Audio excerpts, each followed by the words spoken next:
Na semana passada, foi publicada uma pesquisa do Instituto Atlas Intel sobre os atos de violência que ocorreram em Brasília no último dia 8 de janeiro. E duas perguntas nessa pesquisa me chamaram muita atenção. A primeira é se as pessoas são a favor ou não de uma intervenção militar no Brasil. E a segunda é se as pessoas são a favor da instalação de uma ditadura militar no Brasil. E o resultado é assustador. Então fica comigo até o final que eu vou te mostrar nesse vídeo porque um governo militar em pleno 2023 definitivamente não é uma solução viável. Mas antes, deixa eu me apresentar. Eu sou o Leonardo, professor e historiador, e toda terça-feira tem vídeo novo e toda quinta tem uma aula ao vivo aqui no canal, onde eu comento assuntos do presente, sempre com o olhar da história. Então, se você está chegando aqui agora, não esquece de se inscrever aqui no canal e ativar as notificações. Assim você me ajuda a bater a meta de 1.000 inscritos ainda no primeiro trimestre desse ano. Eu não vou comentar nesse vídeo os fatos de violência que aconteceram em Brasília no começo do ano. Diversos canais já o fizeram e a imprensa tem feito isso diariamente. Mas eu vi no Twitter e até cheguei a postar sobre isso o resultado de uma pesquisa que foi realizada logo na sequência desse evento e foi divulgado no dia 10 de janeiro com algumas perguntas do tipo: se as pessoas concordavam ou não com a invasão dos prédios públicos e sobre a atuação das autoridades. E lá no final, quase não repercutiu a duas perguntas realizadas pela pesquisa, e quando eu vi isso, acendeu a luz de alerta de que talvez nós, enquanto sociedade, estamos falhando e que um dos motivos para isso é a falta de conhecimento da nossa própria história. Inclusive, se você ainda não me segue no Muro das Lamentações da internet, o link do meu Twitter está na descrição desse vídeo. Eu sempre falo que o brasileiro direciona o seu apreço pelo passado para onde não deveria. E definitivamente, um governo ditatorial não é algo que a gente precisa agora. O Brasil já viveu períodos ditatoriais no passado, sendo o mais notável e que produziu os maiores danos ao país foi o período de 64 a 85. Foram 21 anos de um governo ditatorial comandado por generais presidentes e o saldo disso para ambos os lados foi desastroso. Então, nesse momento, qualquer ruptura da ordem democrática é um retrocesso muito maior do que a permanência de qualquer presidente que pode sair do poder em 4 anos ou ser empichado a qualquer momento. Então vamos para a pesquisa. A primeira pergunta foi: você é contra ou a favor de uma intervenção militar para invalidar o resultado da eleição presidencial? Para essa resposta, 36,8% se dizem favoráveis e 9,1% não sabe. Ou seja, quase 46% dos entrevistados são favoráveis ou não repudiam de pronto um golpe de Estado realizado por militares, enquanto 54,1% são contra. E a segunda pergunta foi: você é contra ou a favor da instalação de uma ditadura militar no Brasil? Enquanto 73,5% dos entrevistados se dizem contra, temos 9,5% das pessoas dizendo serem favoráveis e 17% não sabem. Ou seja, 26,5% das pessoas não repudiam a instalação de um governo militar no Brasil e, pelo contrário, flertam com essa ideia. Uma das explicações para essas respostas está na estratificação demográfica dos entrevistados. De acordo com a pesquisa, quanto menor a renda mensal e o nível educacional dos entrevistados, maior a porcentagem de pessoas se colocando a favor de uma intervenção militar e da instalação de uma ditadura no Brasil. Mas eu não vou considerar a questão demográfica de renda e escolaridade para explicar isso. Eu vou imaginar que essas pessoas faltaram às aulas de história que explicavam o que foi a ditadura militar e, como professor, vou trazer os motivos pelos quais todos, sem exceção, independente da ideologia política que segue, da classe social e da escolaridade, devem repudiar a ideia de uma ditadura militar. Então vamos lá. Toda ditadura, seja militar ou civil, em qualquer lugar do mundo, tem 5 características básicas. Uma espécie de manual para a implantação de uma ditadura, que são censura, autoritarismo e violência, centralização de poder, cassação de direitos políticos e ilegitimidade. E a partir de agora, eu vou explicar cada um deles. Fica até o final do vídeo porque é importante entender isso. Mas antes, uma contextualização básica do momento histórico anterior à instalação da ditadura no Brasil em 1964. A ditadura militar é como chamamos o período em que os governos militares estiveram à frente do Brasil entre 1964 e 85. O período da ditadura foi um dos mais tensos da história brasileira e ficou marcado pela falta de liberdade, pelo uso de tortura contra opositores políticos e pela prática de terrorismo de Estado. A ditadura foi iniciada por um golpe civil-militar realizado em 64 contra o então presidente João Goulart. Os militares passaram a impor um regime autoritário que era sustentado por atos institucionais. Ao longo dos 21 anos de ditadura, o Brasil teve 5 presidentes generais e o saldo da ditadura foi de 434 pessoas mortas ou desaparecidas, além de morte de milhares de indígenas e pelo menos 20 mil torturados. O mundo vivia momentos de tensão pelo auge da Guerra Fria entre Estados Unidos e União Soviética, e governos autoritários já existiam ou logo em seguida seriam instalados na América do Sul nesse mesmo período. Era a época dos espiões e dos agentes secretos, e o medo concreto do comunismo se espalhar pelo mundo existia em segmentos da sociedade. Por isso, a partir de 1962, alguns grupos civis e militares começaram a traçar a derrubada do presidente João Goulart, que era quem governava o Brasil na época. João Goulart, também conhecido como Jango, era um político gaúcho que tinha ascendido na política brasileira em nível nacional durante a década de 1950. Era um dos mais conhecidos trabalhistas do Brasil e era considerado um dos grandes sucessores de Getúlio Vargas. Ele assumiu a presidência porque Jânio Quadros tinha renunciado ao cargo em agosto de 61. Como Jango era vice, a Constituição demandava que ele fosse empossado no cargo, o que aconteceu em 7 de setembro do mesmo ano.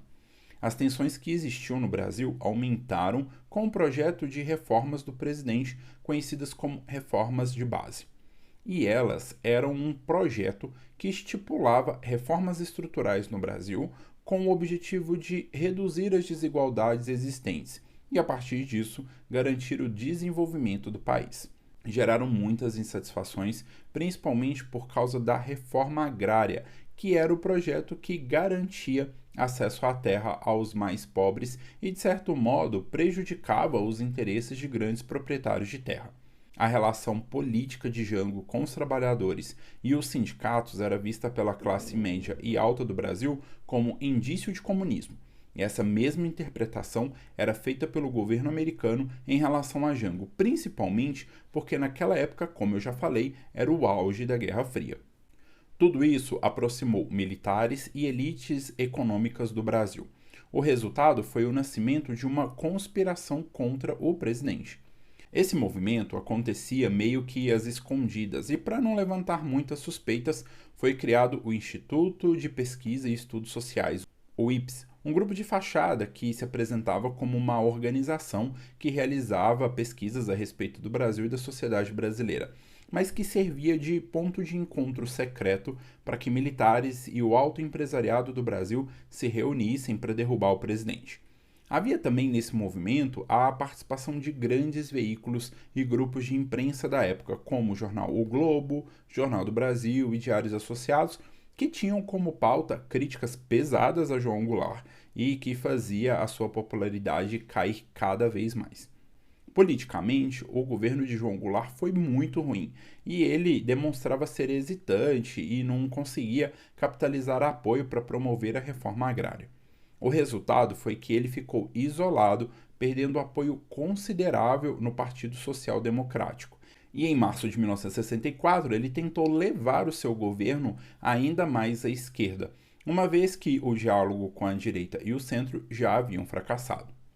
Para tentar angariar algum apoio para pelo menos terminar o seu mandato, ele realizou o famoso discurso no comício da Central do Brasil, anunciando o seu compromisso com as reformas de base. O revide dos grupos conservadores aconteceu logo em seguida com a Marcha da Família com Deus pela Liberdade, que foi realizada em São Paulo e tinha cerca de 500 mil pessoas. A partir daí, o desgaste do governo o tornou insustentável, o que criou o cenário ideal para o golpe. Então, como que o golpe aconteceu? No dia 31 de março de 64, os militares da 4ª Região Militar em Juiz de Fora iniciaram uma rebelião contra o governo sob a liderança de Olímpio Mourão Filho. Como não houve nenhum tipo de resposta do governo e a rebelião militar aumentou, chegando ao Rio de Janeiro e em Brasília, no dia 2 de abril de 1964, os senadores, por meio de uma sessão extraordinária, liderada por Auro de Moura, consolidaram o golpe ao declararem que a presidência do país estava vaga. E a partir desse momento, a gente começa a ver as 5 características sendo implementadas, uma a uma. A primeira coisa a ser feita foi a de tentar dar um ar de legitimidade em tudo aquilo que estava acontecendo e que nada havia mudado no país. Foi por isso que nos 21 anos de ditadura militar, o Brasil teve 5 presidentes militares e todos eles foram eleitos indiretamente, isso é, sem a participação da população no processo de escolha. O fato de a ditadura militar no Brasil ter tido presidentes e não apenas um ditador, como foi o caso chileno e o argentino, é sintomático da intenção original dos militares. Eles queriam apresentar esse ar de normalidade para a sociedade. Mas essa normalidade era apenas uma fachada para esconder a real faceta da ditadura, que era autoritária e violenta. O jornalista Hélio Gaspar, inclusive, chegou a nomear a ditadura como uma ditadura envergonhada, já que ela era autoritária, mas procurava mascarar seu autoritarismo para se apresentar como democrática. E já nos primeiros dias de ditadura, a centralização de poder e a cassação de direitos políticos pôde ser vista na prática, já que o primeiro presidente militar, o Castelo Branco, que ficou no poder de 1964 a 1967, baixou o primeiro ato institucional, que era um decreto com força de lei, fechando o Congresso Nacional por tempo indeterminado. Houve também uma grande restrição ao sistema político e todos os partidos que existiam na Quarta República foram fechados, sendo criados logo em seguida a Aliança Renovadora Nacional, a ARENA, e o Movimento Democrático Brasileiro, o MDB. A ARENA era o partido dos militares, enquanto o MDB cumpriu o papel de oposição consentida.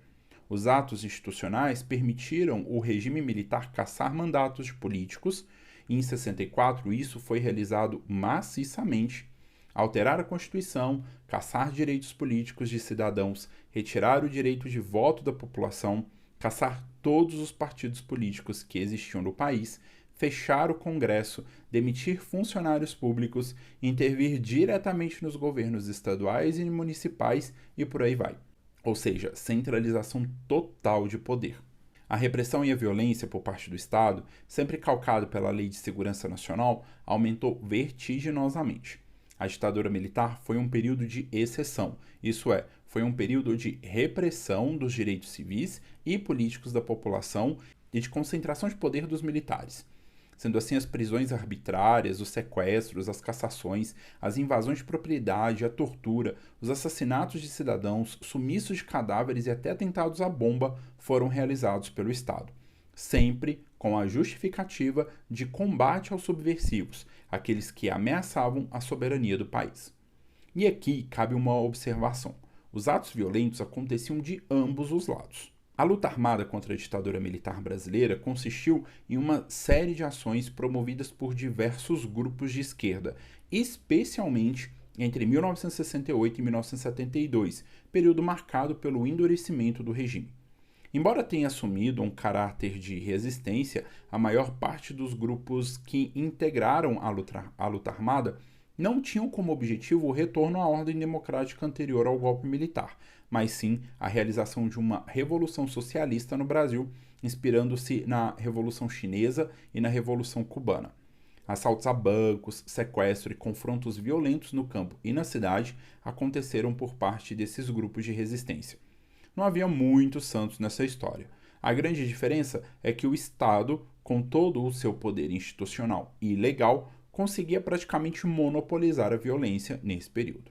E para não incentivar mais pessoas a entrarem para os grupos de oposição ao governo, ou mesmo permitir que a população criticasse o governo, a ditadura agia fortemente na censura, inclusive em cima de veículos de imprensa que, num primeiro momento, apoiaram o golpe, ou como o próprio jornal O Globo, que soltou um editorial na época apoiando tudo isso, chamando o golpe militar de revolução. A ditadura militar também reprimiu o livre pensar e centenas de publicações de livros foram proibidas, assim como a sua circulação. As universidades passaram a ser monitoradas, o movimento estudantil perseguido e agentes do governo foram infiltrados nos meios universitários para monitorar tudo o que era dito nesses locais. Órgãos oficiais de censura foram criados ou fortalecidos pelos militares, como foi o caso do DIP, o Departamento de Imprensa e Propaganda, e a criação do SNI, o Serviço Nacional de Informação. E para manter tudo isso funcionando, o governo militar ainda utilizou de um dos atos mais violentos e talvez a maior mancha na história do país, que foram as torturas. Essa foi uma das formas de perseguir e combater os opositores do regime. A tortura também ocorreu com pessoas que não tinham relação direta com a ditadura, como o caso de filhos de presos políticos que eram torturados para que seus pais denunciassem aliados. Mas ainda assim, a ditadura não foi páreo para a vontade da população que foi para as ruas se manifestar, enfrentou o regime e clamou por democracia. A movimentação popular permitiu a conquista do direito de eleger governador em 1982. Entre 83 e 84, a população brasileira engajou-se na campanha das diretas já. Nessa campanha se exigia o retorno do direito de escolher quem seria o presidente do país. A última vez que isso tinha acontecido havia sido em 1960. Em 1985, mesmo que com voto indireto, mas com a pressão popular, é eleito no Brasil Tancredo Neves e seu vice José Sarney, colocando fim à ditadura militar e dando início ao novo período democrático brasileiro, que hoje, 38 anos depois, temos uma parcela significativa de pessoas pedindo a sua interrupção e clamando pelo retorno da censura, do autoritarismo, da violência estatal, da centralização de poder, da cassação dos nossos direitos políticos e por um modelo de governo ilegítimo que não representa o que o Brasil é e pode ser. Toda ditadura é maléfica e não tem dessa de que eu apoio e não vou sofrer. Pelo contrário, os apoiadores rapidamente são silenciados e passam a sofrer todas as consequências de uma ditadura junto com os opositores. Nessa forma de governo, sobra para todo mundo. Então, se você é um desses que pede a volta da ditadura, eu tenho 2 convites para te fazer.